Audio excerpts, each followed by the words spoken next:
Hey guys, um, happy Friday evening.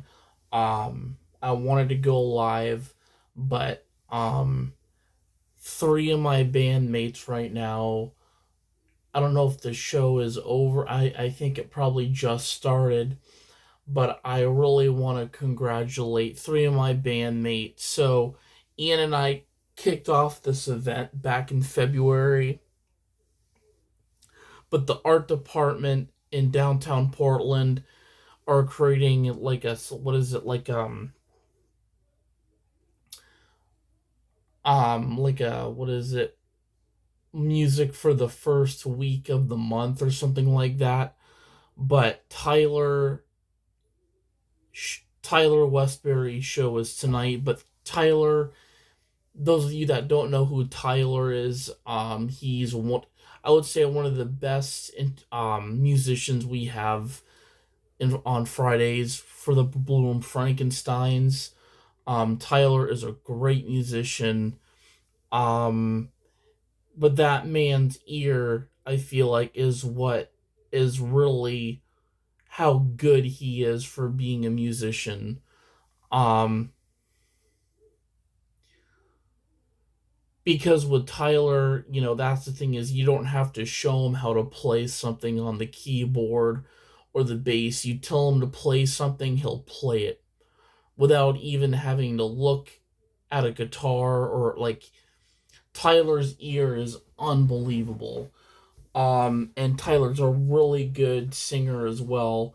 But Tyler is second in line after because Ian and I had kicked it off back in February for the series of shows at the art department, and Tyler is doing the same thing tonight, but it's him, Paul, and Ellen that are performing. So actually, Paul and Ellen are part of his band with our staff Zohar. But what's different with Tyler's performance is I'm pretty sure these are all. I have not heard the set list. I think a couple are original songs, but what I really wanted to point out and give, these, Tyler especially, he had very little time to rehearse like Ian and I did. Ian and I had time to plan things out, the covers we wanted to do. Tyler had very little time to get all of this, rehearse, but he did it. And I think, and honestly, not that I think, but Tyler's show was announced towards like the middle of April. And, everybody knew because Eric would give announcements that his show was on May 1st, which today is May 1st. Um, but Tyler had very little time to rehearse for this show. Um, but this man worked for it with very little weeks to rehearse. Actually, he had a couple weeks to rehearse. But I will say it was, I know it was Tyler had less time to be prepared for this show than Ian and I had for ours. But Tyler deserves this, and I feel like tonight is just going to be as packed, for Tyler, like back in April when Kathleen had her album release. I'm hoping Tyler gets that same amount of. I know he will because Tyler is a really great guy on I would say a musician's end, a rock star's end, and many more things about Tyler that are just incredible. He's an incredibly hard worker. His precision when it comes to music and how fluent that man is probably one of the best things I've learned and observed about Tyler. Um, and of course, surrounded by also two great people as well, Ellen and Paul. Ellen, like me, and like all of us, she's a multi instrumentalist. And Ellen is a down to earth person. Despite that woman's age, and despite the significance of what this woman has lost, she's just like my mom in that way. She keeps pushing forward. And I've never seen anybody, I mean, other than my mom, Ellen pushes and pushes herself, especially when it comes to music.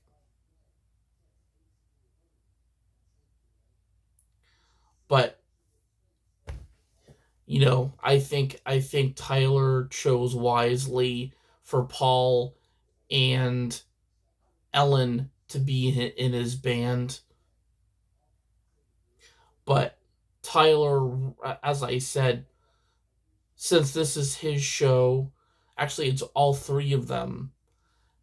I mean, I think this was a really good crew, and the fact that Tyler, Ellen, and Paul had very little time to rehearse for this show just shows how strong our Friday band is and how well we function.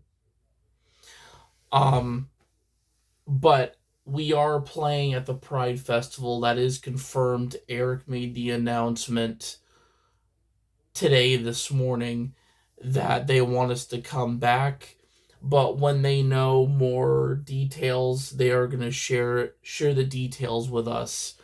But the Pride Festival, Augusta wants us to come back.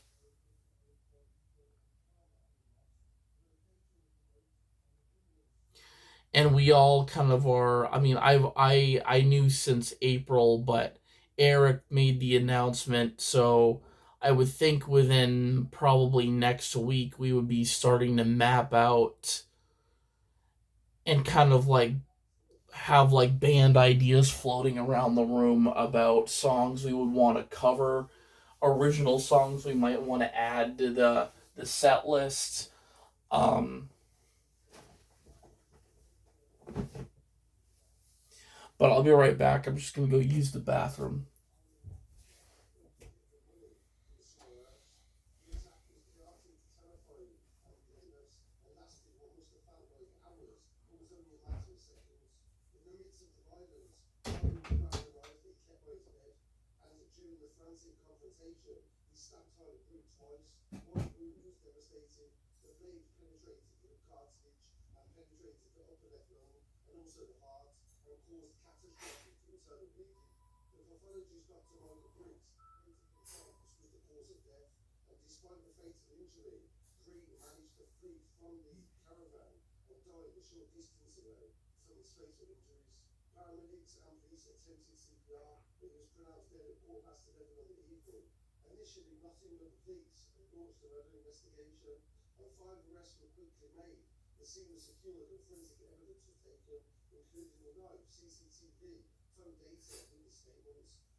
All right. Hey, sorry guys, I just had to use the bathroom. But yeah.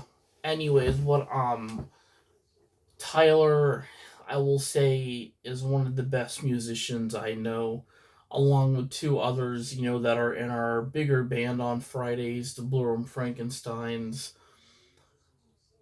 Which that being said, I'm pretty sure they're gonna actually no, probably not, but I know during the our show in July we're gonna have obviously CDs for sale, including our own.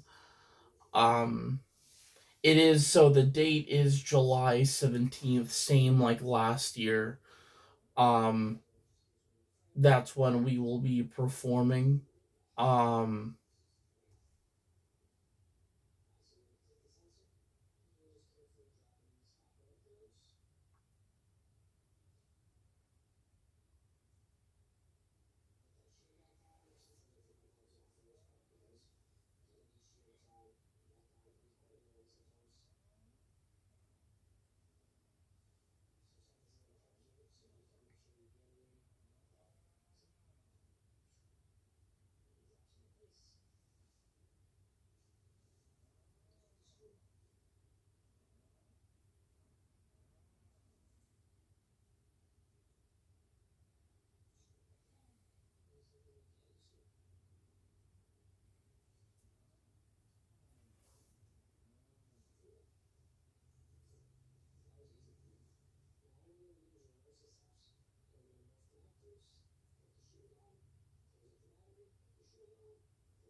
Um,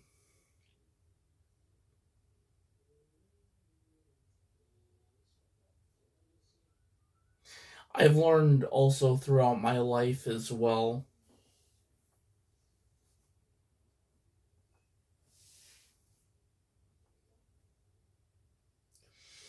and this is everybody, that I feel like don't a lot of people that fail, I mean, that I guess have a harder time looking through themselves or looking really of the person that they are today.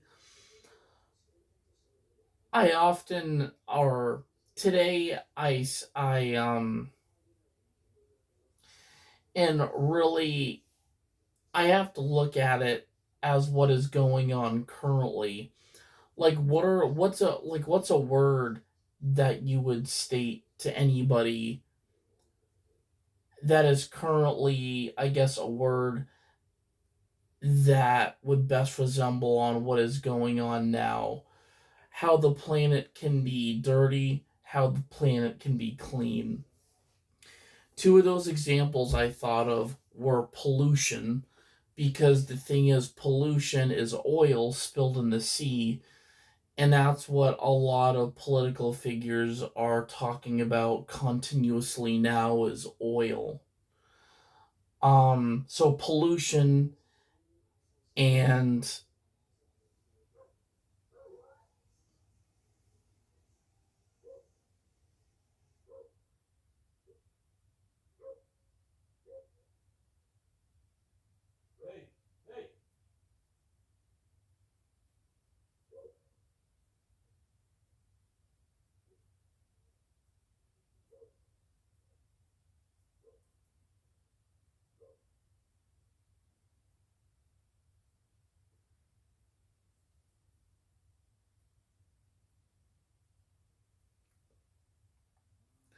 but pollution and cleaning.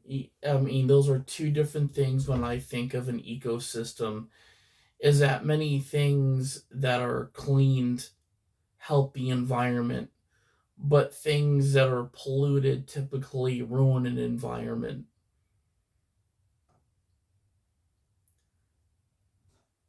But I would say, just like anything in life, everything has an ecosystem.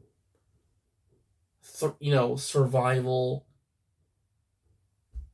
and actually an ecosystem through survival, our reactions, what we do. Um, but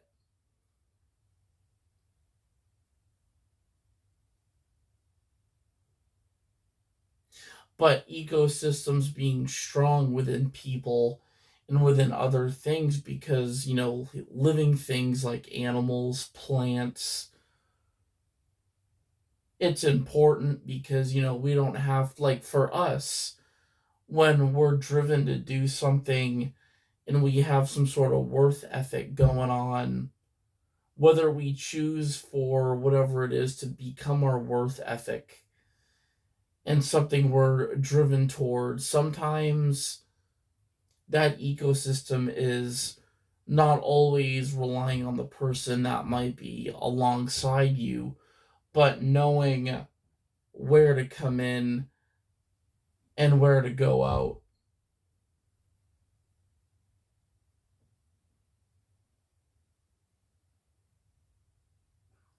Because when you think of an ecosystem, you think of a part of an ecosystem. I would say I think of everything as an ecosystem. And one of those bigger things in my life is family. Whether you honestly come out of your mother's stomach or you are adopted, family is family.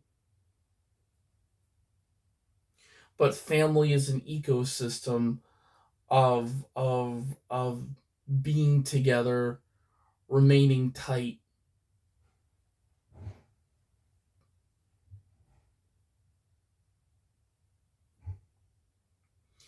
but driven to be successful. So those who you may look to at times just can like observe you, because growth is huge with an ecosystem. Growth is one of those big words that I feel like would definitely, but the more people see you grow, the much more expanded your ecosystem comes in your body.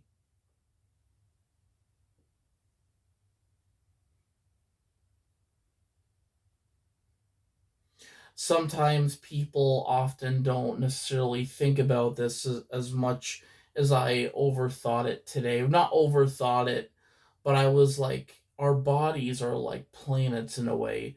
They're built up of a lot of things, of mass, of and the gravity being what are we driven to do? Like our body is formed by our bones, our our insides, the but that's the thing is we were created as Promo sapiens with ecosystems. Any living thing has an ecosystem.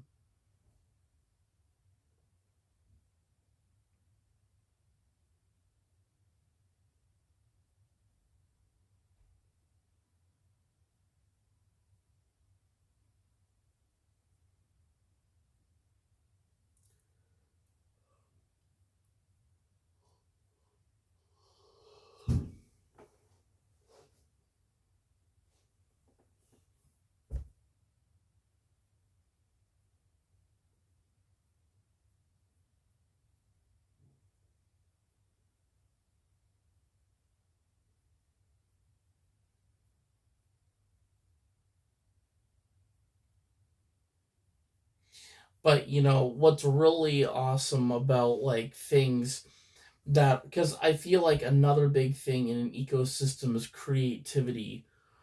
With Because I the motivator for me is think it, create it, and do it.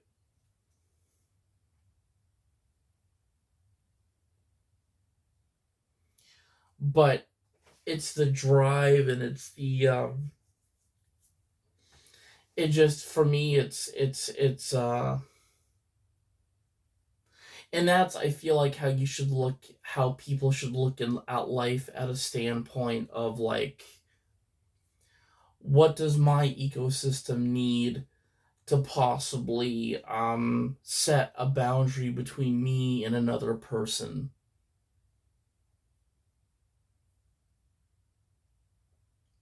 I never had those thoughts. I never at once stopped and was like, okay, what is my ecosystem need that will prevent me from, again, I mean, it took me a while to figure it out.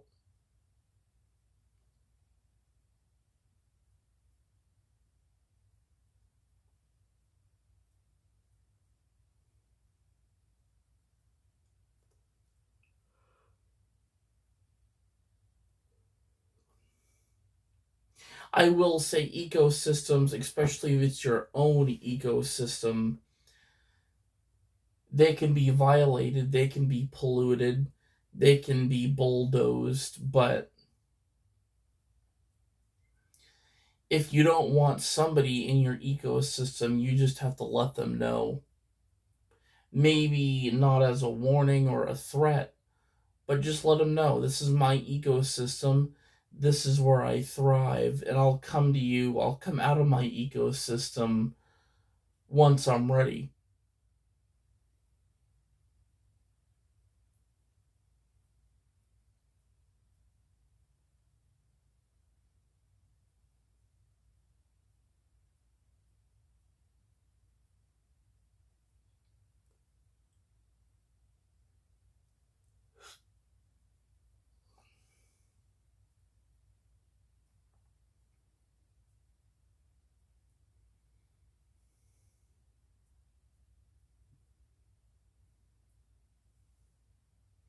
But Yeah, I mean, that's the thing is like,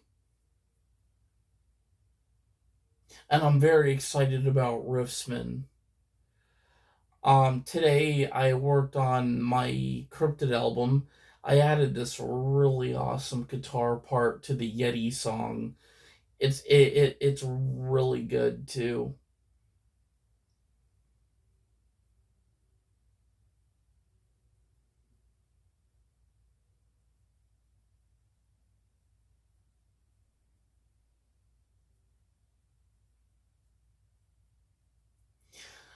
But today somebody had said to me, you should release this as a single, and I'm like, oh man.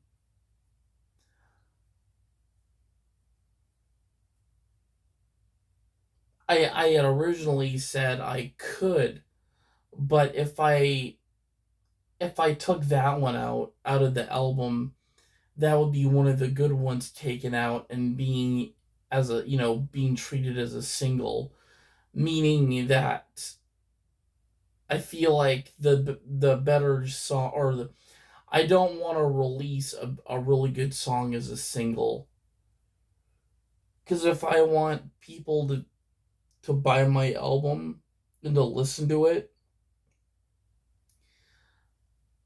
for me there's no such I mean, yes, there is albums that are underrated, but I wouldn't say at all, as far as being a music listener myself, it's never I mean, I feel like there's songs, that are left out of an album, or bands will act like Kathleen, for instance, like when she did her album, she released kind of a taste of her album on Bandcamp. It was the New Year's song that I drummed on. Um and that she really worked hard to create, the song being about New Year's cheers, I believe it was.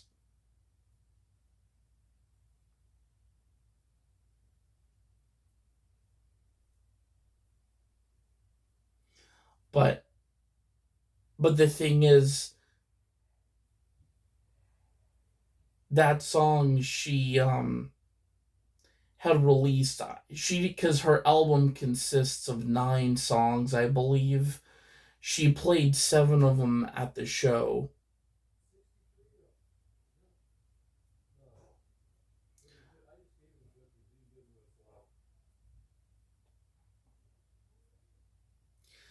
But I will say, she had one song that went to Bandcamp for those to get a taste of her album.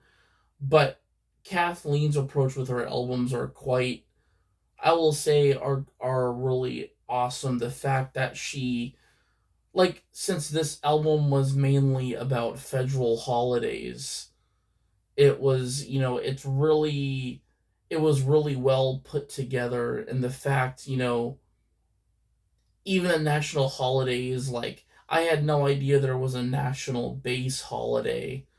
Obviously, I knew there was Adoption Day, which is the day you adopt your animal, which she had written that about Willow. Um, that's right. And then she had a song called Veterans Day, which was a song dedicated to her uncle, because her uncle was in the Desert Storm.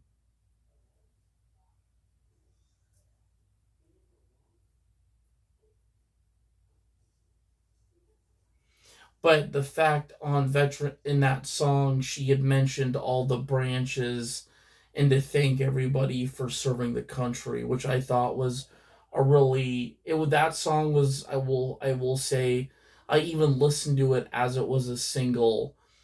It was well put together, and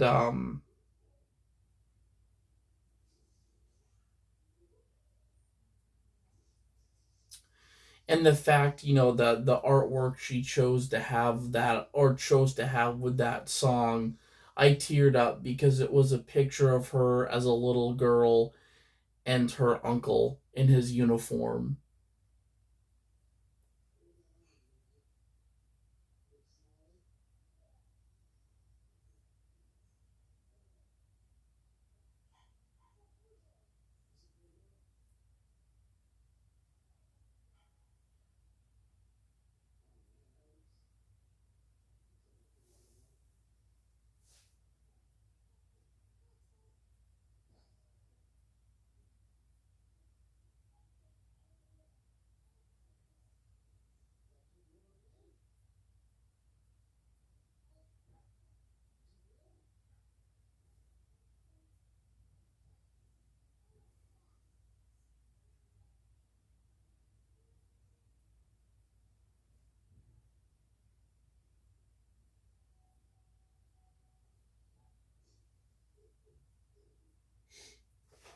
But again, um, Kathleen's album, I think, was just, I mean, it's really cool to see or to know somebody that you've known for a long time. You start observing when, like the theme and obviously the time that's in an album. It's, some people write about the most randomest shit and put it into one album. But Kathleen's album was very focused on holidays. That's why it's called the Holiday EP or Holiday Album. But it wasn't an EP, it was a full album, but it was.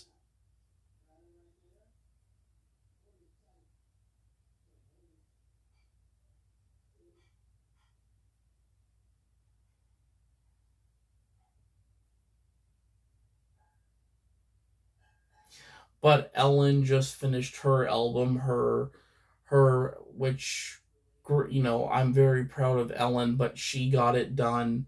But now Ellen, I believe, obviously mastering does not take a day to do. It takes a long time, especially if you're not just, releasing a single, since for Ellen this is a whole album. But she's done with the music, and so she's done with the album, but the mastering is going to take a while because this is a whole album we're talking about. She said there's 9 songs on this album.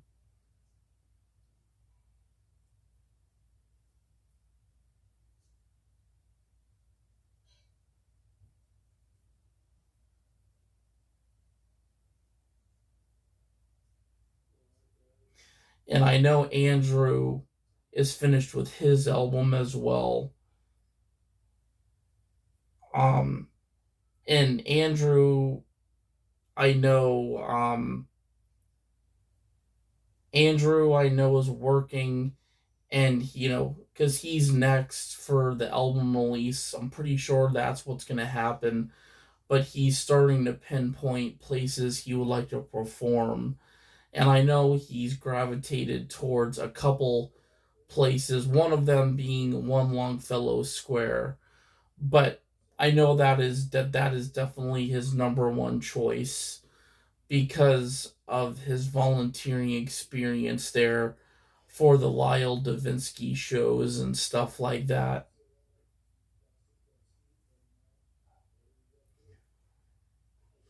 But Andrew had worked the doors, I know, during concerts there, and has stamped people. But the thing is, Andrew got to see the show for free. Because shows there are I know when Lyle Davinsky was there, the tickets were like $100, but Andrew got to see it for free because he worked there, and he was stamping people as they were coming in. So, and Andrew got benefits, that were really good too. He didn't have to pay the $100 because he was volunteering. He wasn't.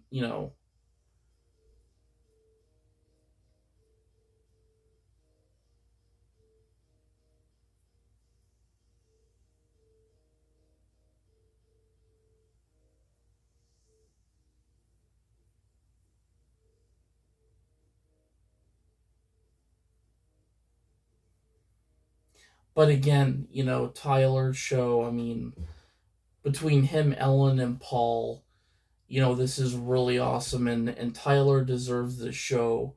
I think I think Tyler definitely was, and I had kind of pictured that Tyler was going to be next in line after Ian and I.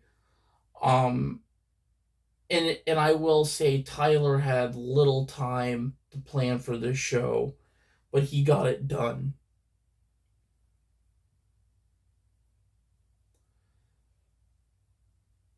I would say, yeah, the show. So he started rehearsing about 3 weeks. Where Ian and I think it for us it was like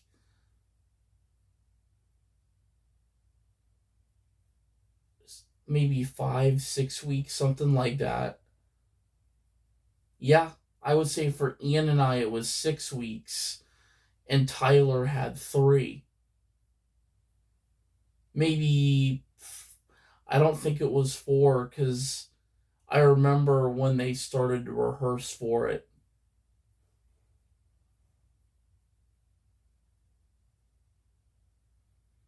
But Tyler also, I know, goes to the art department as well. I'm pretty sure he does. But Tyler is an incredible musician, and he's an artist too. He creates art, but his art and drawing skills are unbelievable. But for me, where Tyler really hits hard are his harmonies and his voice.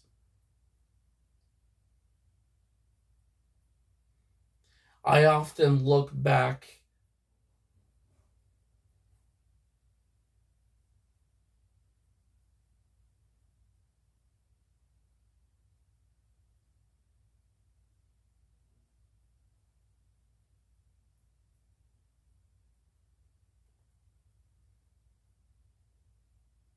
but not only that, but I know how Tyler is, based off of his stage presence, how hard that man works.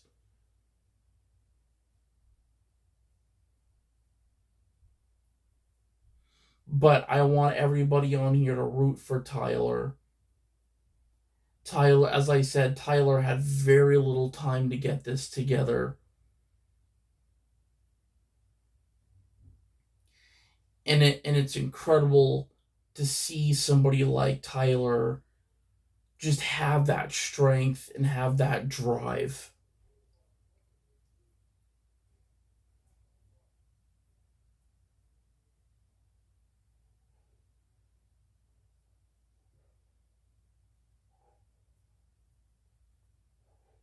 And Tyler is somebody that does not look at what somebody's playing.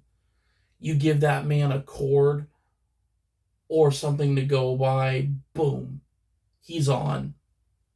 He's on target.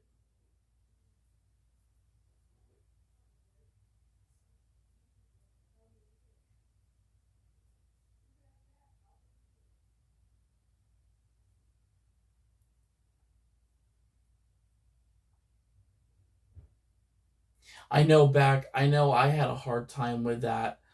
Because for me, when I wait, and Tyler's good that, like, he's not waiting for one of the staff to count or to give him a signal when he's ready to sing or play bass. Like, Tyler knows when to come in, and he knows when it's ending, when a song is ending. It could be his own song or it could be a cover that he's doing. Tyler gets in and he gets out.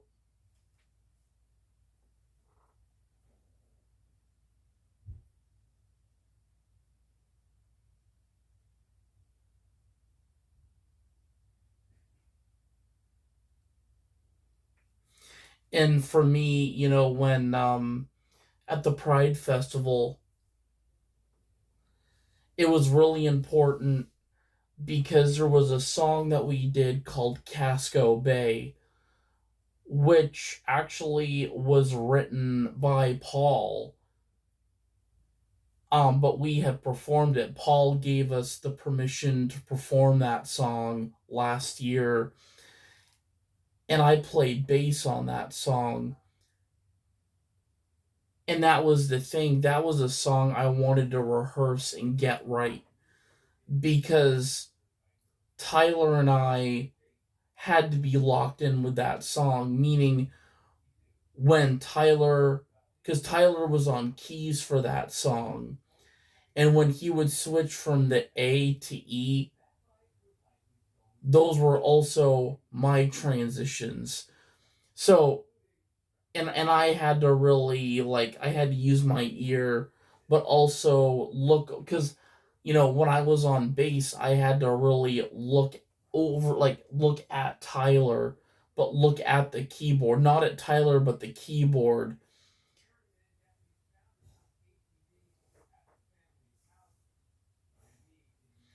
But Tyler, as I said, he doesn't state when he's changing.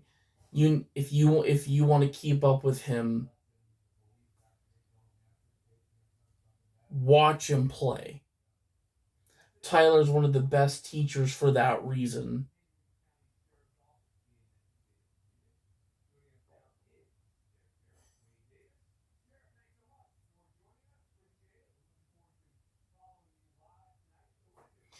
I mean, Tyler, I will say, is somebody I don't have to say is good.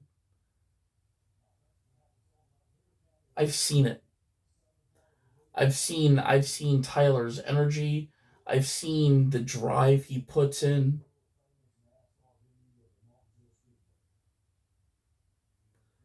I don't even have to state to Tyler he's a good musician. I don't have to state to him what he could do better.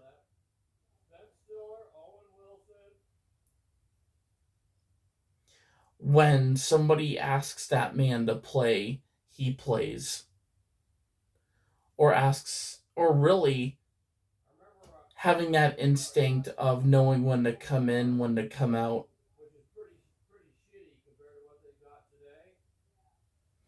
But it's the same thing with Ian. You tell Ian to play a chord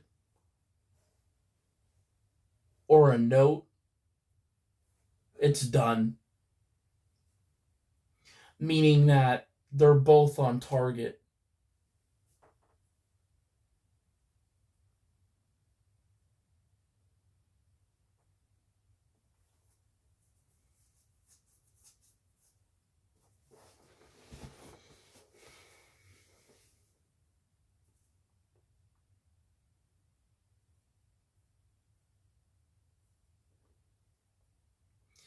But I wish I was at that show tonight to support Tyler, but unfortunately, the distance between me and the art department is not close. But that's why I'm doing this live to support Tyler, support Ellen, Paul. I mean, Tyler earned this and he worked and drove it out of the park 3 weeks. He had a lot shorter amount of time to rehearse than Ian and I did. Since Ian and I led this event, Tyler happened to be second in line for this, and I mean, the thing is, Ian, I mean, not Ian, I mean, Ian and I did awesome too. We had that drive Tyler did. It was just for us, the rehearsal was more extended, meaning that we had extended rehearsal time before the show. Tyler had less than that.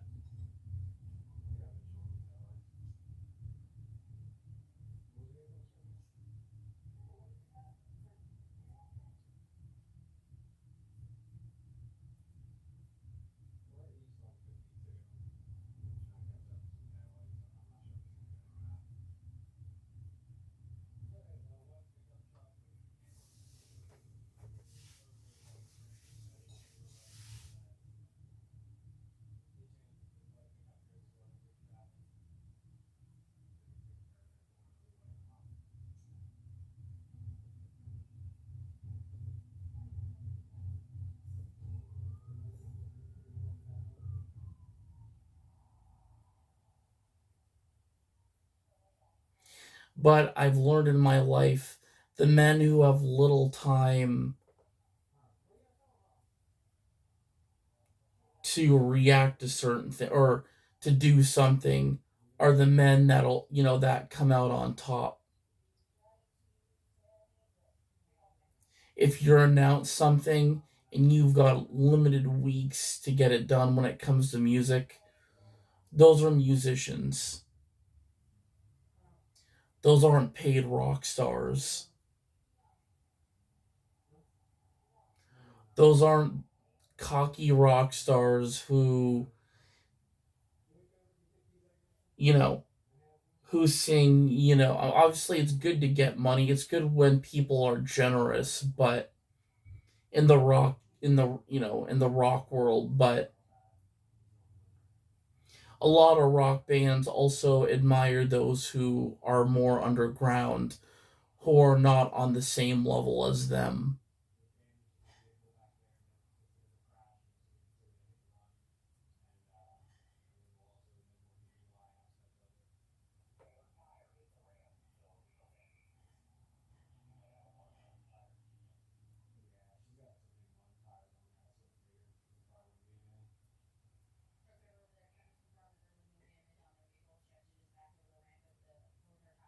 I will say a lot of rock bands that have played bars state that we've played at these shitty bars. They might be shitty as far as the setting goes, but that those could be the roots that are starting to grow the tree for a lot of bands that do end up getting big arena shows, stadium shows. Even though rock stars, that don't want, I mean, if they want to rise naturally, they wouldn't put a lot of money into stadium shows where nowadays that is possible. But if you want to start planning your routes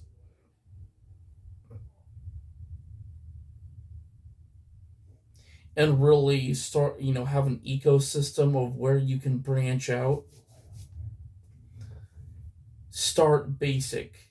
As Liam would state, you know, play it simple, meaning that play something simple and you can branch out of that. Start with a simple harmony, but along the way you can change and start adding new things. But it gets, the simple it is for you to play.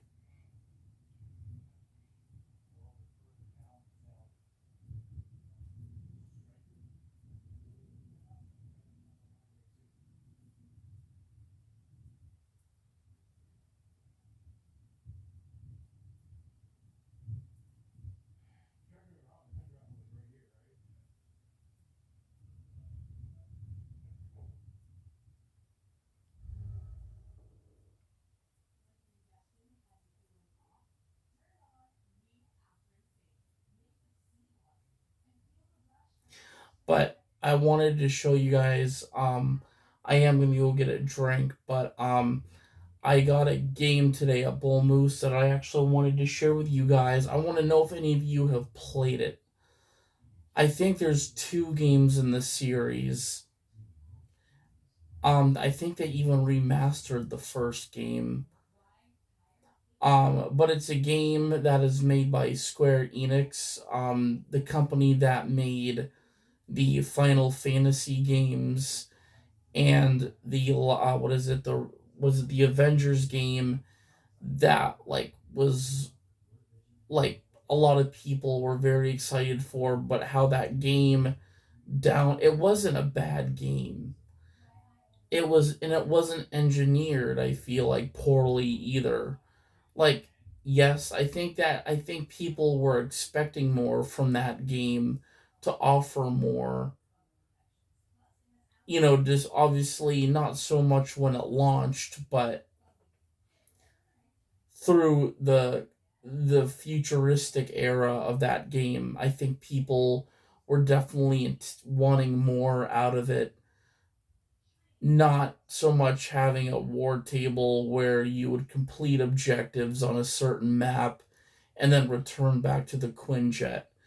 That, unfortunately, was kind of the main focus of the game.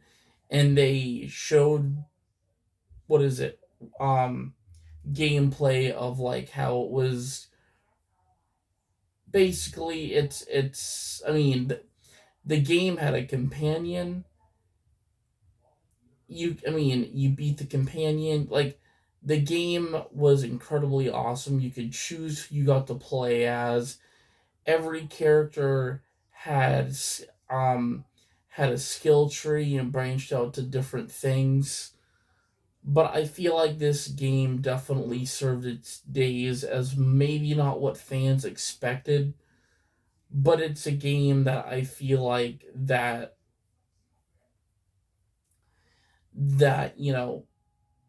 I feel it, and it didn't make its full success.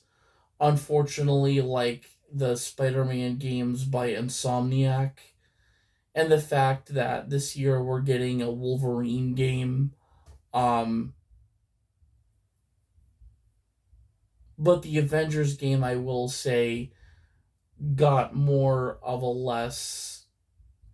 But I think people were really anticipating that this was going to be a really good game for many reasons. I feel like, and they were, I will say they were better with this game than like other games. Like, this game was like, it had glitchy, aspects of it, like bug fixes, but you could, that's the thing is like, updates were often with this game. And when, events happened, it would be an update. They would have it as an update.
All right. So the game we got today is Deuce or Deus Ex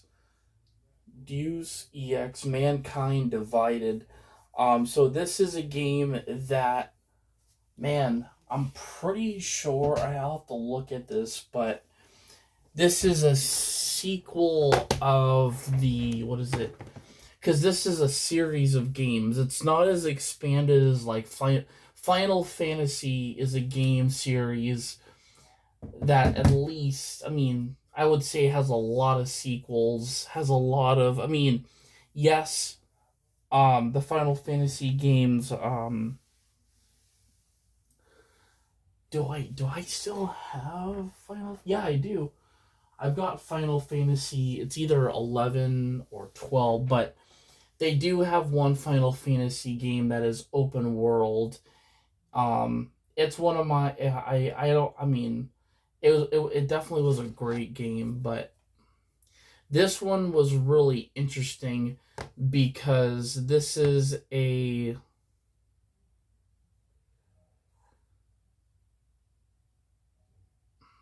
guys,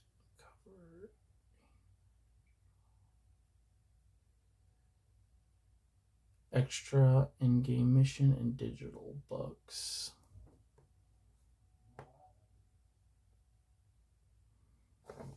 You can't kill progress. I love that.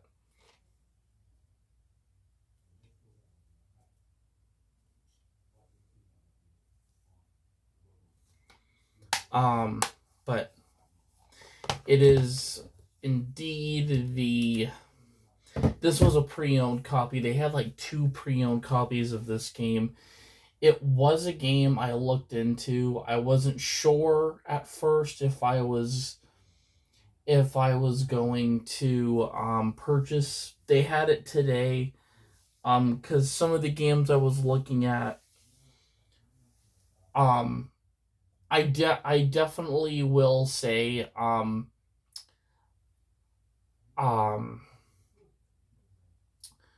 this game here, I definitely am excited to play, because it reminds me a little bit. This game came out before Cyberpunk came out, but I feel like it's definitely in that cyber techtropolis world of,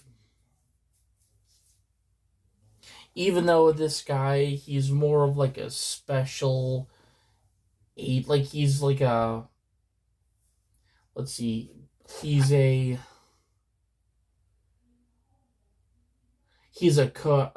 covert, an elite covert agent armed with state of the art weapons. Yeah, so this guy is like almost like a, I don't know. He reminds me a lot like, what is his name? Oh, not dude, looks somebody like from RoboCop. Like, I feel like it's gonna be that kind of game where, and there actually is a RoboCop game that exists. It actually is on PS5. It's called, I think, RoboCop Detroit City or something like that, or Robo City or something like that. Um, but yeah, but and this is, I think, the best game in the series. Deus Ex Mankind Divided is, but I want to see how many games there are. It's called Deus Ex series. Um,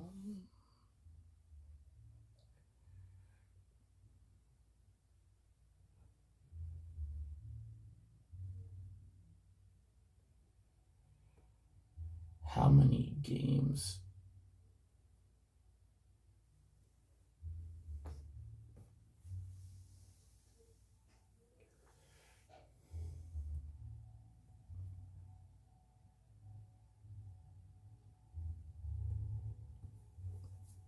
Okay, wow.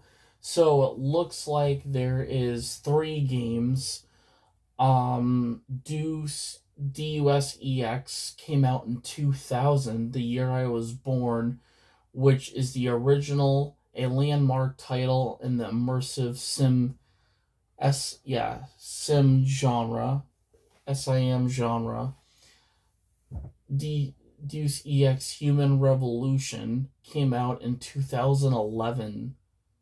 So that's quite a gap. I mean, the first game released in 2000 and the sequel came out in 2011. The prequel that revitalized. So yeah, that was 11 years. From 2000 to 2011, that's 11 years, which is really expanded, especially for a sequel to come out. And then DUSE Mankind Divided was a direct sequel to Human Revolution. So the original game was its own game, whereas Human Revolution was not a sequel to the original, but it was the first game that had in the series that had a game prior to that connected to it. So Human Revolution was the starting point to Mankind Divided, which Mankind Divided was that second sequel. So technically, Mankind Divided was the sequel to Human Revolution.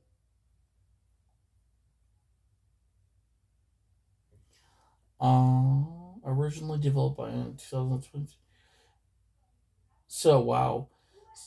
So the Deus Ex universe is a series of action role playing video games originally developed by Ion Storm in 2000 to 2003 and later Eidos Montreal to 2011 and 2017.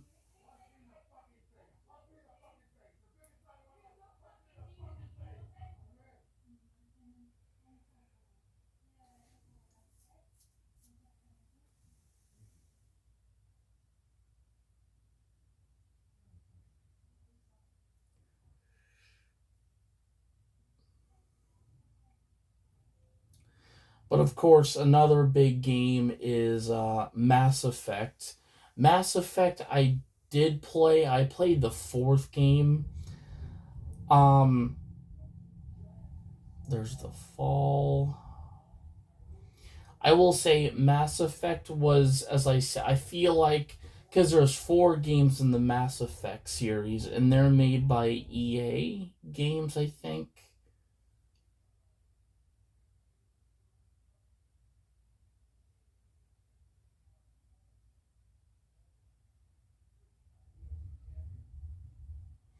It says here the story of DUS 1. So the original game, it's famous for being almost prophetic,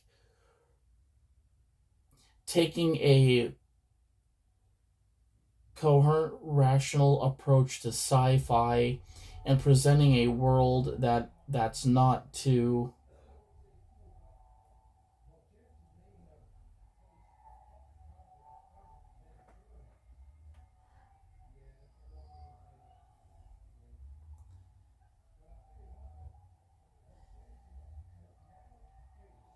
Okay, never mind. That's a Reddit post, definitely. So it's funny because they are. It looks like here they're coming out with a.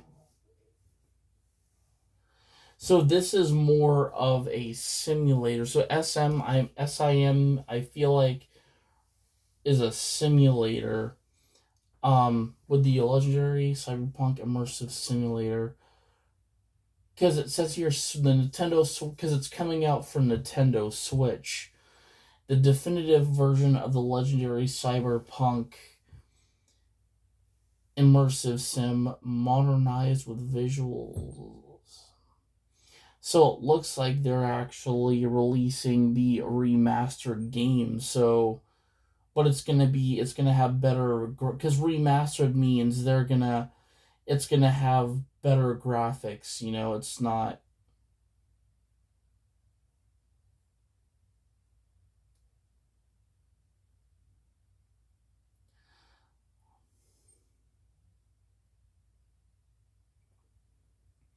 but I'm very much excited to start this. Right now I'm just kind of like doing a bit of research, but it is so in the series, I would say you can, because it sounds like the original game didn't have a sequel until what is it, Revolution came out. That was its own game, and then this was a sequel along to that.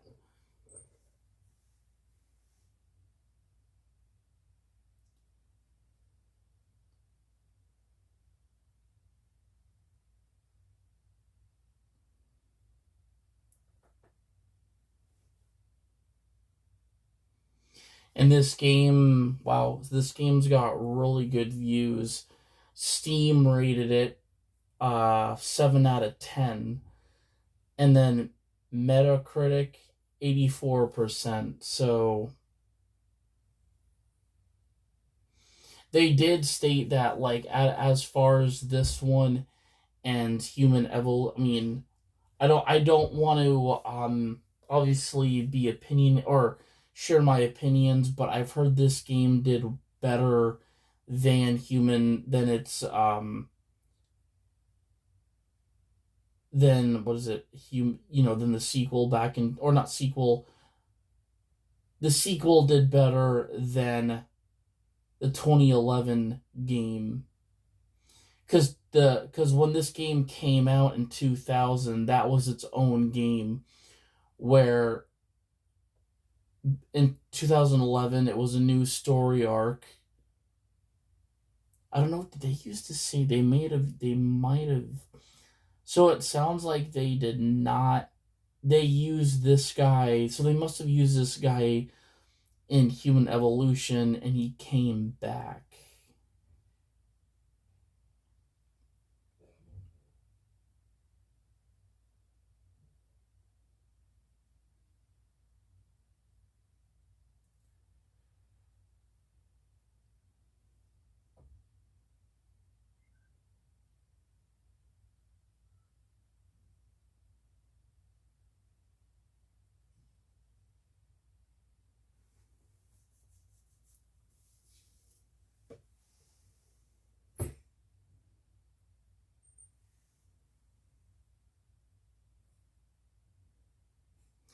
But this obviously, Mankind Divided released in back in 2016, and Cyberpunk, because the thing is, there's also a game called Cyberpunk, which I can't remember. I know Warner Bros was associated with that game, as not with this one, but with Cyberpunk. Um, Cyberpunk, I'm pretty sure came out.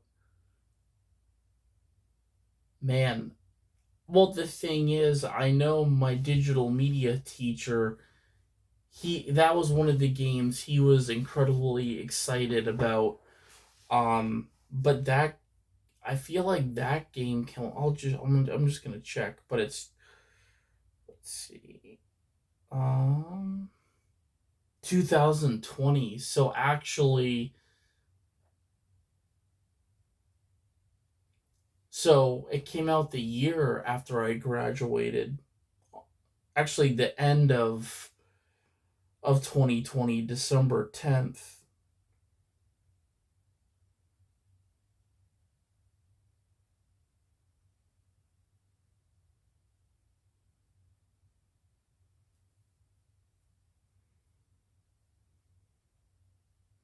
But I'm actually wondering how, like, this game will do, because the thing is, I might even get Human Evolution as well to try that one out.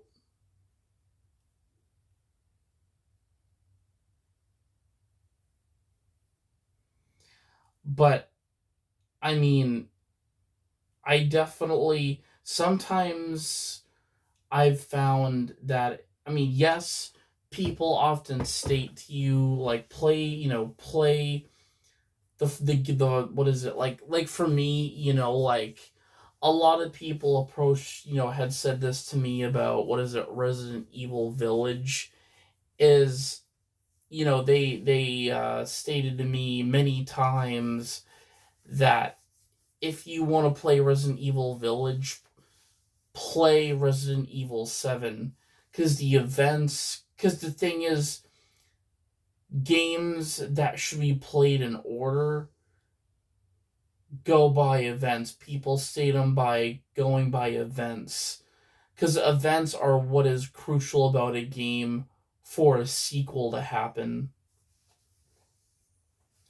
But a lot of people stated that about if you don't play Resident Evil 7, you're not going to know what's going to happen or the events taking place in Resident Evil Village. So that was one of the games I was warned about, is that if you don't play through 7, you're going to be you're not going to know what occurs. Cuz and I was like shoot, cuz I had bought in Village not as a physical copy. I bought it on the PlayStation Store, but I was just like incredibly like what is it like interested that it had like weird creatures, and I'm all about like what is it like werewolf based creatures and stuff like that. So I was like, I want to at least try it out. Maybe not pick up everything and observe everything right away, but kind of like be a game tester, like seeing if, But I feel like, if you don't play a game that it's like linked with, it does kind of throw off the drive. It can in a lot of ways. Um,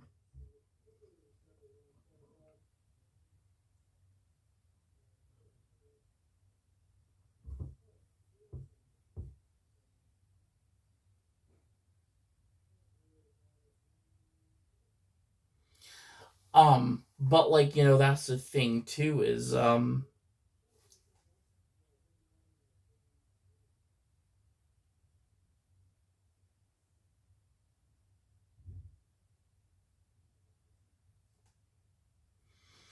whole what is it, the whole thing with the Spider-Man games. The what is it, Spider-Man and Miles Morales. That game led into Miles Morales because after the DLC with Spider-Man came out, and like there was end credits that obviously hinted what came next. I will say Miles Morales, a lot of people would not consider that one a sequel, and it really wasn't a sequel in my eyes. I mean, because we got Spider-Man 2 after that, like probably years after. But that's the thing, is Miles Morales was more of its own game than a sequel. Yes, it there was linked, but the thing is, what really made that game its own game is Peter Parker and MJ were not there. Somebody had to defend Queens, had to be there to stop crime from coming out.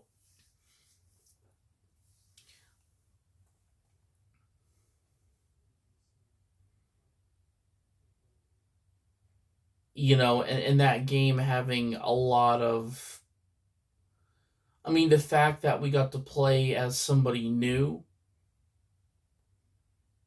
Well, we did get to play as Miles in the first game as well, but not, and that was before he even got his powers, got bitten by that spider.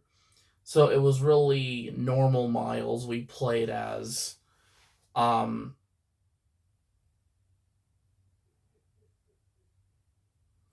but again, I really, as I said, it sucks because I really would have played Spider-Man 2 on the P, if they I will say, I'm hoping they release or have a remastered version of that game on PS4, but that could be years from even happening. Because it sounds like the PS4 games coming out physically, it's starting to become a graveyard.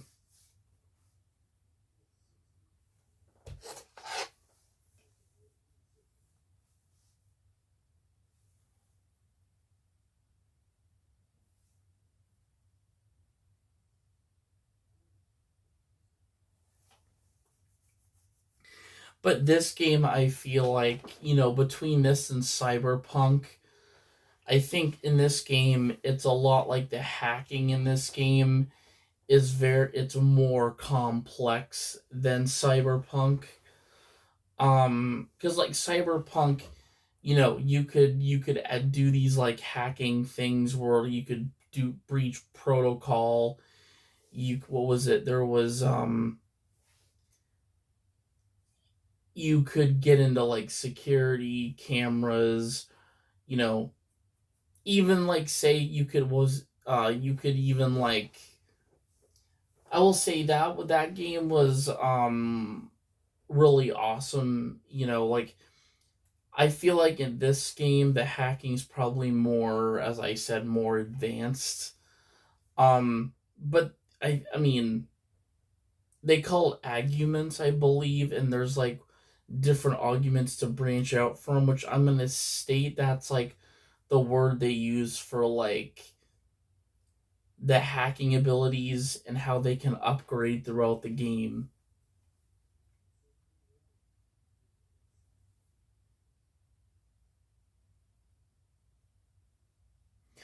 In this game,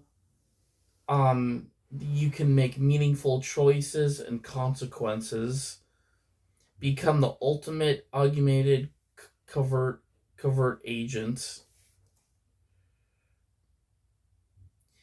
In the near future, mankind stands divided.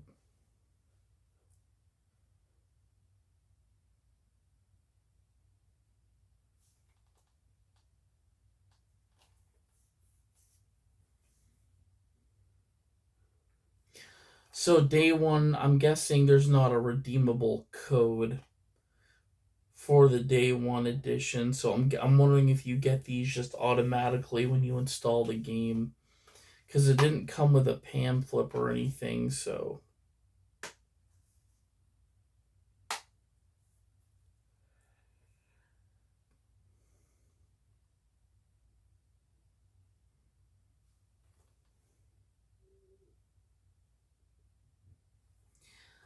um, yeah, but I'm very much excited to start this. But I thought we would hopefully. What time is it? Oh, 8:41. So yeah, let's see if it say it takes 40 gigabytes. I think we should test it out. Um, I will say some of the weapons in this game, like there's a couple of them. I thought like the fact they even have like non-lethal weapons in this game that you can equip and use that aren't gonna kill an enemy, but rather I would say hurt them, but not kill them. Meaning, like you can actually like there's like a tranquilizer gun you can like find in this game, and there's like a stun gun, which I'm guessing is more of like a taser. Um,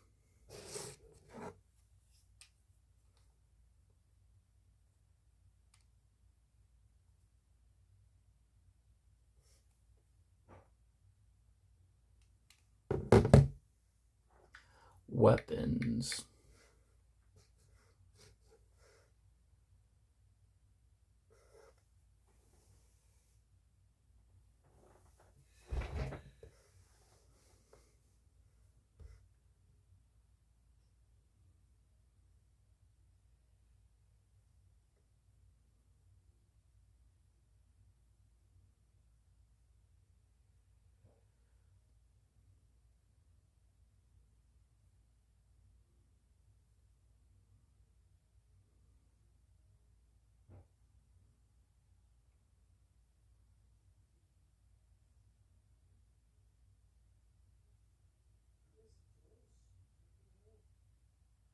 Wait, is this from? Yeah, this is from Far Cry. Never mind.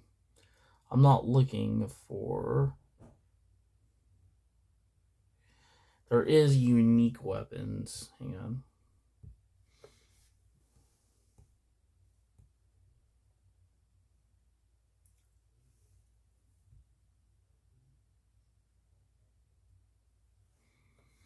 Otar's revolver.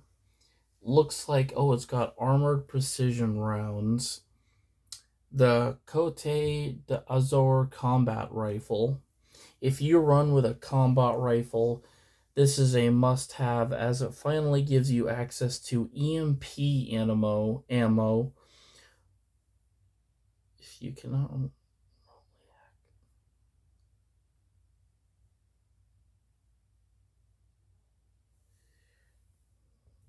Oh, that's cool. So, so in games, they, so EMP, um, so EMP grenades, obviously have a radius of electricity that comes out of them. But some guns actually offer EMP ammo where it can actually charge devices you find throughout the game or like something that runs on electricity. But this actually is very interesting. This so actually technically there is games where rifles can carry EMP ammunition, but this is a combat rifle, meaning it's for, it's a comp, meaning that it's going to be a rifle you wouldn't use as a sniper. You could, but I feel like this is going to be more. But it says here if you run with a combat rifle, this is a must have as it finally gives you access to EMP ammo. Since it's a combat rifle, if you can't remotely. So this is kind of cool because you can remotely hack in this game, like in Cyberpunk. But it sounds like this rifle, since it has EMP rounds, you shoot an EMP round and it will help you hack systems. Like it will actually, you just shoot an EMP round at what you're trying to hack and it will disable it. So EMP rounds actually can disable weapons from enemies and things like that. But they also are grenades. So if you throw an EMP grenade, it will disable, an enemy's gun if they have like some sort of like blaster of some sort, or it will hack like things around it. So like maybe like it will hack like a camera or a turret. Like though these are, I mean, the EMP rounds are really good for that.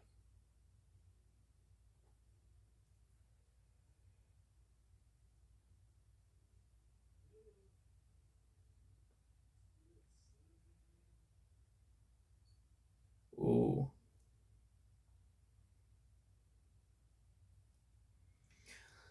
It says there's also so these are all, as I said, unique weapons in the game you can find.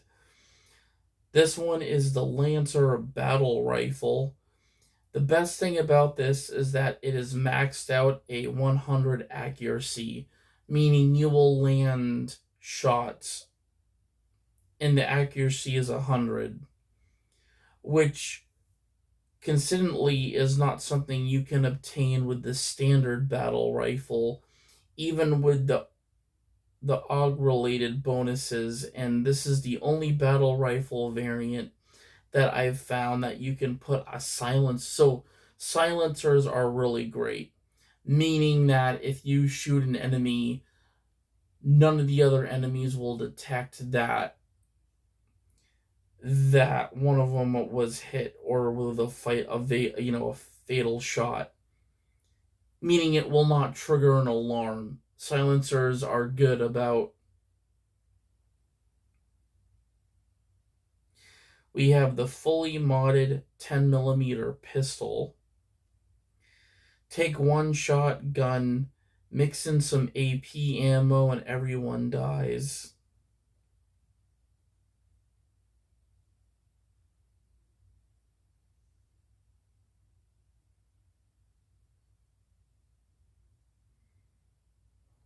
So, okay, so there's one, two. So actually, we did skip one. There's the Devastator shotgun.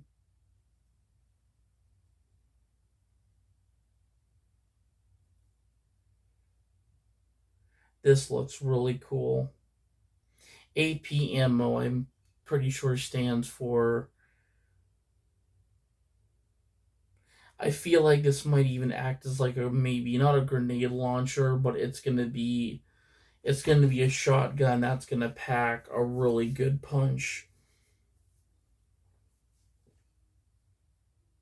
But those two rifles, I feel like, are gonna be extremely useful.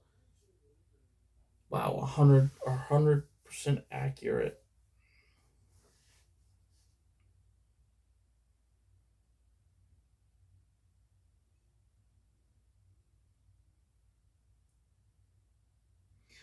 But let's go try this game out. I'm very excited. I am gonna go put the game in and I'll come back in and get you guys. I'm gonna let this video though upload because I'm hoping the download will not be too long. I don't have many games on my PlayStation now. But let's go and do it.